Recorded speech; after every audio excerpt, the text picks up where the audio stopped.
আপনারা দেখতে পাচ্ছেন একটা বিশাল আকৃতি বা দানব আকৃতি বট গাছ। তো এই বট গাছ সম্পর্কে অল্প কথা বলি। আপনারা নাম শুনে বা বট গাছের জীবন কাহিনী শুনে হয়তো অনেকটাই মানে থমকে যাবেন। আসলে এই বট গাছের নাম কিন্তু বট গাছ, তারপরে নাম কিন্তু রাখা হয়েছে জিয়া বট গাছ। সুতরাং বুঝতে পারতেছেন এখানে কি ঘটনা ঘটবে। ঠিক তাই এই গাছটা লাগাইছে আমাদের সেই মহানায়ক, সে দেশপ্রেমিক এবং বৃক্ষপ্রেমিক, বীর মুক্তিযোদ্ধা এবং স্বাধীনতার ঘোষক রাষ্ট্রপতি প্রেসিডেন্ট জিয়াউর রহমান, তার হাতে লাগানো এই বট গাছ।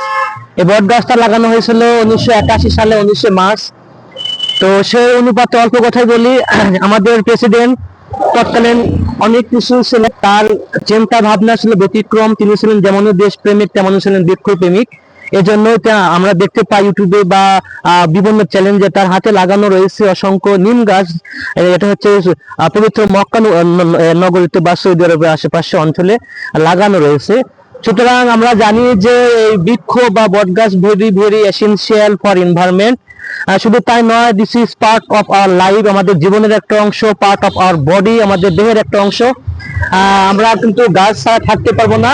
ঠিক গাছ যেমনই আমাদের দেহের জন্য ইম্পর্টেন্ট, ঠিক তেমনই ইকোনমিক্স, সোসাইটি এন্ড এনভায়রনমেন্ট সর্বাধিক ক্ষেত্রে কিন্তু আমাদের এই গাছগুলো বেশি ইম্পর্টেন্ট।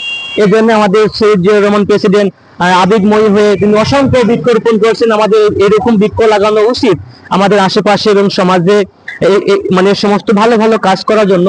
তো প্রিয় দর্শক, অল্প কথা বলি আমাদের এই বটগাছ সম্পর্কে। আমাদের এখানকার যিনি স্থায়ী, এটা হচ্ছে বগুড়া সদর থানা পলিপুকুর গ্রামে। পলিপুকুর গ্রামে তার নাম, আমার ভাইয়ের নাম হচ্ছে, ভাই আপনার নামটা কি? আমার নাম মোহাম্মদ বকুল। মোহাম্মদ বকুল ভাই। তো এই গাছ সম্পর্কে একটু অল্প কথা বলেন, এই গাছের ইতিহাসটা কি?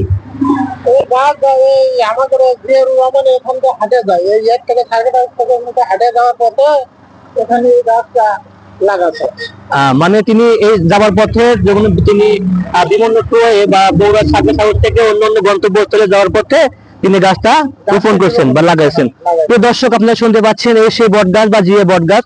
সকলকে অসংখ্য ধন্যবাদ।